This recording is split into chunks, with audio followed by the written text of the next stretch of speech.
Okay. Is there anything significant you can tell me about the reptiles? What about them? Hard scales. They have, what about hearts? Hard scales. Oh, hard scaly skin. That would be important because that hard scaly skin keeps them from doing what? Yeah. So then if they're not drying out, now their reproduction can take place. Is it more waterborne or is it terrestrial born now?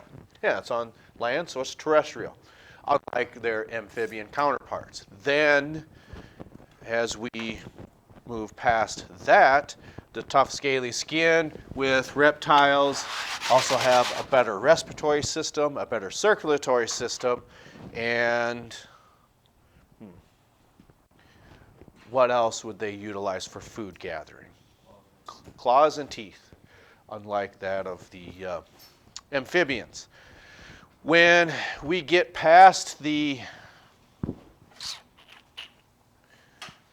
birds and into the mammals, as far as evolution is concerned, it seems like in a lot of cases, yes, Archaeopteryx is probably the best missing link between reptiles and birds. But when we get to some of the different forms of evolution, especially to that of the skull, between reptiles and essentially mammals, some of them we would refer to as synapsids and others are therapsids. The synapsids means that when you look at a lot of reptiles, whether it's in amphibians, the frogs, salamanders, lizards, snakes, crocodiles, okay? For the most part, where are their eyes located? Yeah, on the side, okay? So would those animals have what we call or consider binocular vision? No. You're right when you say no. What do you actually need to have for binocular vision? Yeah, actually have to be facing the front. So what happened is, what nature had selected to have happen is with the synapsids, okay, the eyeballs were slowly getting fixed into sockets and then having that optic tract go all the way back to the brain.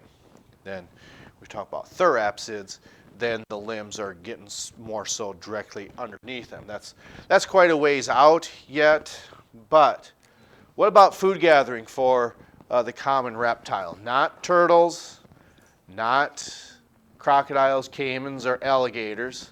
So that would pretty much just leave what type of animal left?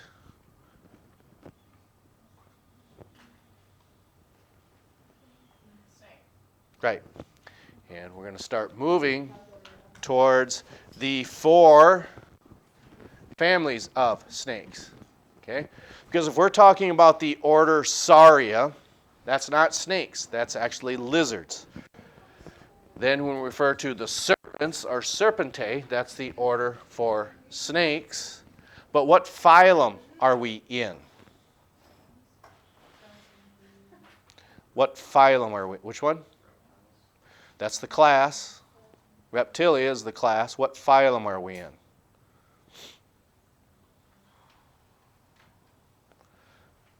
You're going to hit yourself over the head and say, I knew that. Serpents and snakes? Nope. Those are orders. We want phylum. Oh my. You're going to say, I knew that. The phylum name. Yeah, these are vertebrates. Same as last chapter, same as next chapter, and certainly same with that of the mammals. They'll have a backbone, chordata, which is Latin for vertebrae, I believe. But, okay, what is significant about sampling the air molecules, whether it's a lizard or a snake? Yes, obviously its tongue is out, it's flicking or flipping up and down. Why do that? Yeah, so it's actually the fork portion is picking up the air molecules, because when we think air, Yeah, we don't have the humidifier going anymore, but there's still moisture in the air. So those scent molecules are trapped in the moisture, then they get attached to the tongue. The tongue goes in. Jacobson's organ on the brain deciphers what type of smell we're referring to. Okay. Does it say? Okay. Where does it say Viperidae then? It should. But we're talking about the vipers, or family Viperidae. It should say that somewhere. Oh, yeah, right there. I knew it did somewhere. Okay.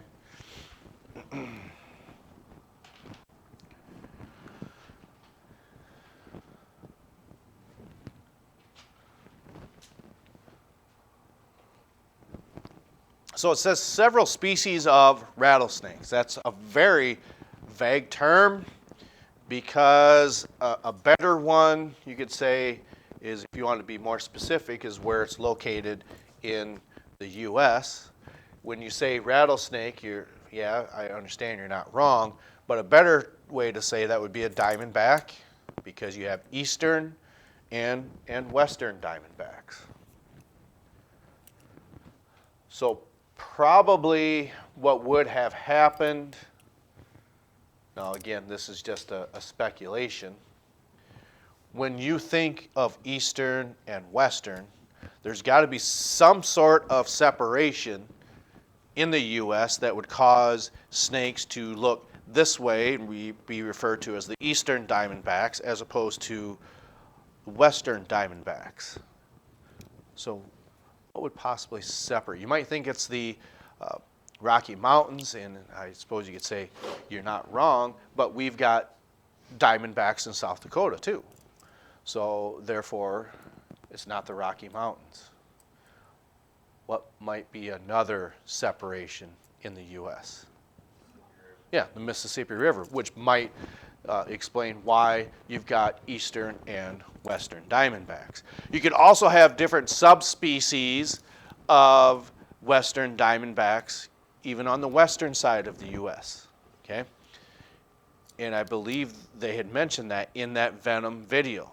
There's even in Central America, which means what? Central America is kind of a vague term. What are some countries in Central America? The biggest one is Mexico, Honduras, Costa Rica. What's on the Yucatan Peninsula? Isn't that, maybe that's Mexico itself. Panama, of course. Okay, so all those are countries in Central America.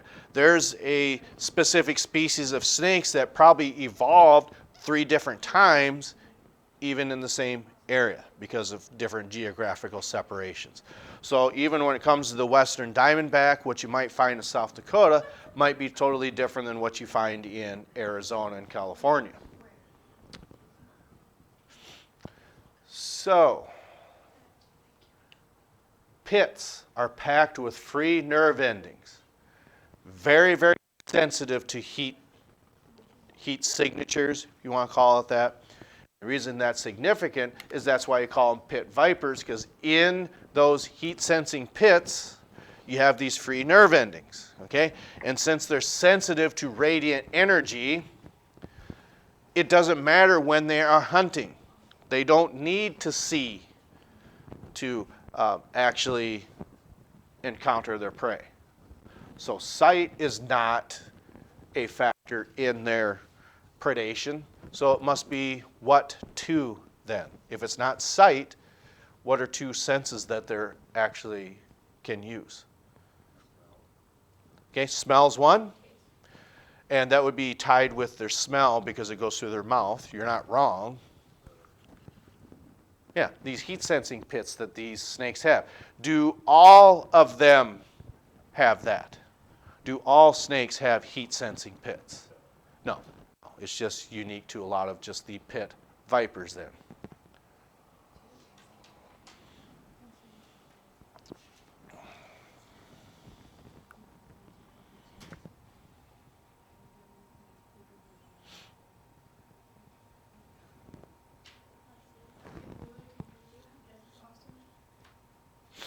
Now, as you're looking at that, there are some species that do lack heat sensing pits, but nonetheless, they are still considered as vipers. So it's not every viper is going to have these heat sensing pits, but the majority of them do.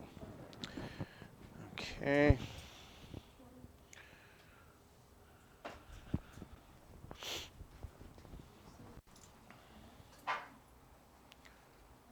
So we will wrap up the pit vipers tomorrow.